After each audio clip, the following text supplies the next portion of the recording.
Hello and welcome back to Bluegrass Dreams It Seems. My name is Cheryl, your host, and welcome to my channel. Thank you for joining me and spending a little time. I know it's busy, especially in the United States. Today is Black Friday and tomorrow is Small Business Saturday. And I think Monday's Cyber Monday. I mean, it gets crazy here in America, but not for me because I don't really plan on getting out that much. I am going to go have lunch with a friend, but other than that, that is all I plan to do today. No shopping. I'm done with shopping. Okay, now, I have for you a couple of things that I finished. Yes, I've been gone for a while. I do apologize, but I also have forewarned you all that this period of time, November and December, gets very, very busy for me. So like over the next 2 weeks, I have barely a day off. Barely. There's 2 days that have already been marked off the calendar to teach my grandson, but it's not going to keep me from sewing. So hopefully I get started on the next series of shirts that I'm planning on for my next video. But for this video, I have 2 shirts or tees that I made for my grandson and these 2 jackets I want to talk about further with you. First off are the 2 tees I made for my grandson. And I used this pattern. Yes, it's a pajama pattern, but all I was looking for was something I'd use for stretch knit. So I wanted that bar to show up, and it did. And I thought, you know what? What's the difference between this and a t-shirt? Nothing really, except maybe the sleeves would have had a band on them as well, like here at the neck. So, toss that over there. Put this one here. Okay, the first t-shirt is this little race car, and I worked on these with the same thread, so I was able to do each step on each shirt just one after the other. So I did it assembly line style. I decided to pick out this little gray knit that I have stored for just this kind of thing in a special drawer. And I decided to use it because it went well with both.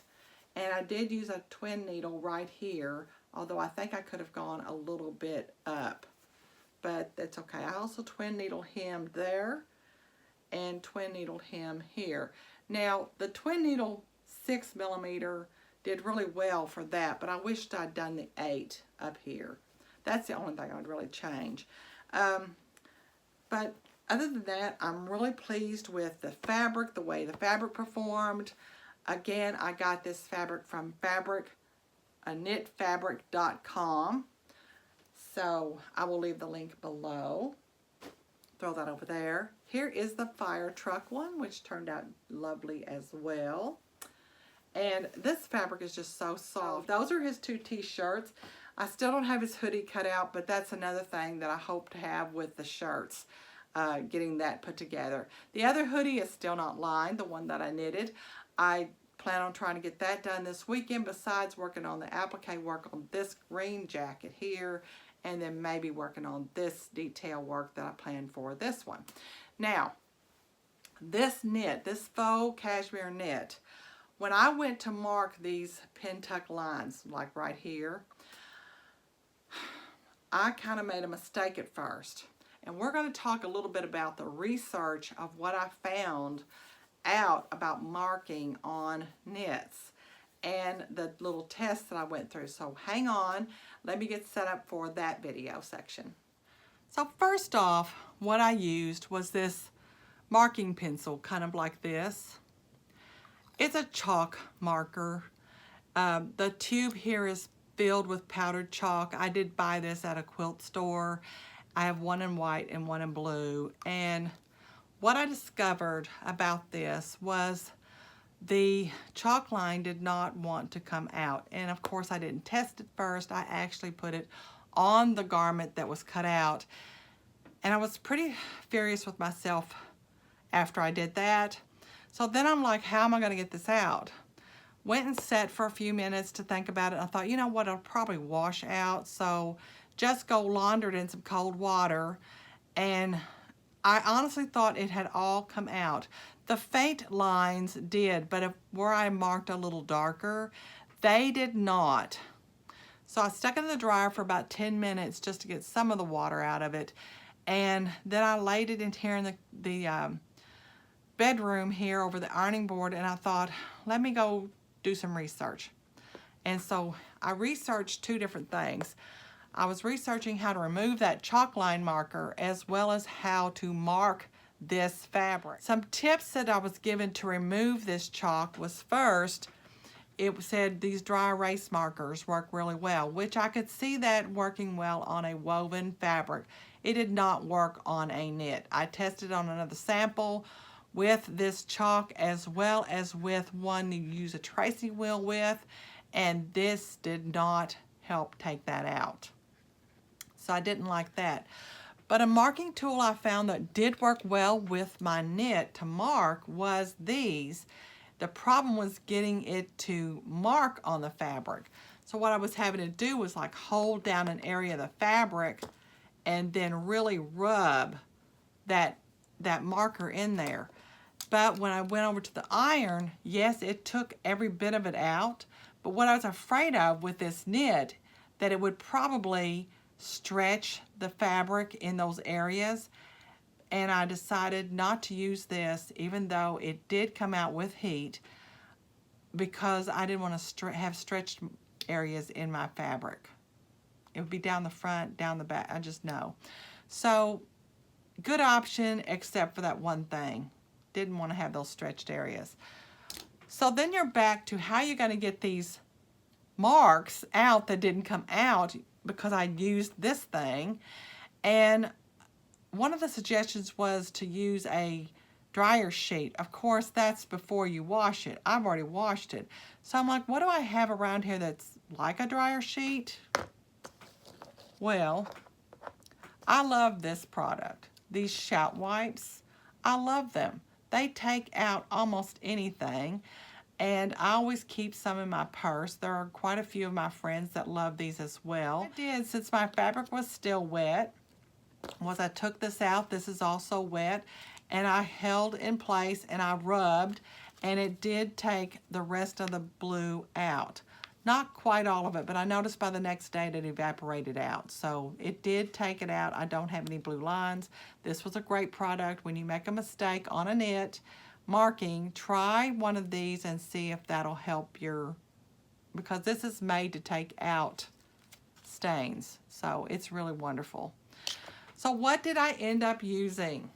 Well, I kind of have a little sample set up here, and I hope you can see it if I can get my camera close enough. I'll just bring it over here. Here you go. So here is what I ended up doing. I pinned down the line. Yeah. And I folded it over.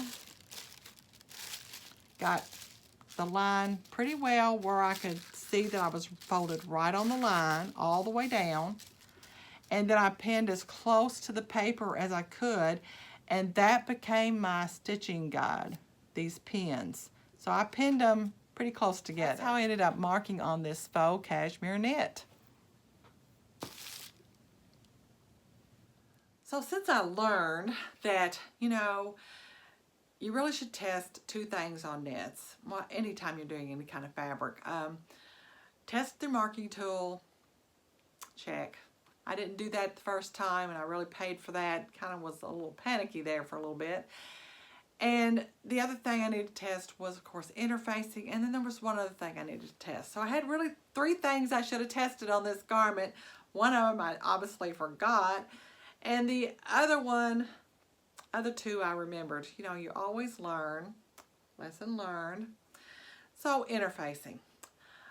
I was pretty sure I wanted these to be pretty stable. The cuff and the collar and the cuff. I wanted them to be pretty stable, not too stretchy left in it, but just stable, because I wanted them to have a certain look to them. And so I still want to try the knit type interfacing, because obviously that's the choice you want to go with a knit. But what happened for me was it didn't stick. It wouldn't stick at all. Matter of fact, it balled up like this. And I thought, okay, obviously that is not my choice. This is kind of like one of those woven interfacings, and it works really well. It gave me what I needed. So interfacing chosen. Then you have to test your pin tucks. not pin tucks, but these tucks. And let me find the one. This is the one that goes around like this one right here. You can see I still have my stretch past. Then the lengthwise, the one that's going to run from top to bottom. Past. Let's do it. Now we're going to talk first about some changes I made to this and how I plan on treating this. Then I'm going to go back to this green one and talk about it further. So on this one, I knew I wanted to face this collar. I was planning on doing it with like a silk, China silk lining. And then I aborted that idea because I still want to do this pin tuck idea, and I thought, I'll get it too thick. No, let's don't do that. I also knew I wanted to fold over my cuff, and because I folded the cuff over and used only half is actually shown, and I stitched all this down by hand in here. I also rolled over my rawed edges there, but I left that little bit of release there. I just thought, you know, oh, another thing, if you choose to interface this cuff, like if you want to make one of these, don't interface. Leave yourself at least 5/8 to play with in order to sew this to the garment. Otherwise, your knit will not stretch enough for you to fit it into the arm. The cuffs are finished. No more treatment will be done to them. As far as the collar, I think I'm going to put a little snap up here at the top. I did not finish these raw edges. They are there, but they're not bothering me. I kind of want to have some kind of leather detail on here, but I'm not sure what I'm going to do yet. This suede leather at Hobby Lobby, and I do like the color on here, but I'm thinking I probably need 2 or 3 colors. So I'm going to go back today and pick up another one of these, as well as a darker color and a medium color, just to see if I can play around with something and figure something out that I really would like for that. I still will go ahead and do a buttonhole here and maybe a buttonhole here, but I haven't decided fully on that yet. And for those of you who may be worried about me putting leather on it, it's going to be dry cleaned anyway, so I'm not worried about this. All right, put that one over here. So this green one, what I plan on doing to it, you know, I want to do wool applique. And hopefully this weekend, if I'm just home and can play, I can get all my handwork done on both of these, as well as get that hoodie that I knitted and get it lined, because most of that's going to be handwork. This is actually the back side of my green fabric, see, right there. I'm thinking about using it as well as this brown to go with this purple. Now the purple, I went ahead and bought the whole thing because I just loved it. She only had just this. I got this down at Artist Endeavors. And there's a salvaged edge, of course, on both sides. And the salvaged edge just happens to be long enough to go the length of my jacket. So I'm thinking about using it on just the edge of the jacket, and probably just this one side. I may not do it on both sides, but that definitely will be used. Now, if I use it on both sides, like the left and the right, to finish the edge, I'll use the salvaged edge, and I may go ahead and go up and around this collar, but I'm not real sure I want to do that. I may just leave the collar alone. But I do know I want to put a little bit of it on these cuffs. So the cuffs will get done, but I'm thinking about rounding the cuffs off right here. And then I would take these 2 pieces to make small leaves. Like some will be a little bit bigger than others, but I just thought that'd be kind of a nice little detail.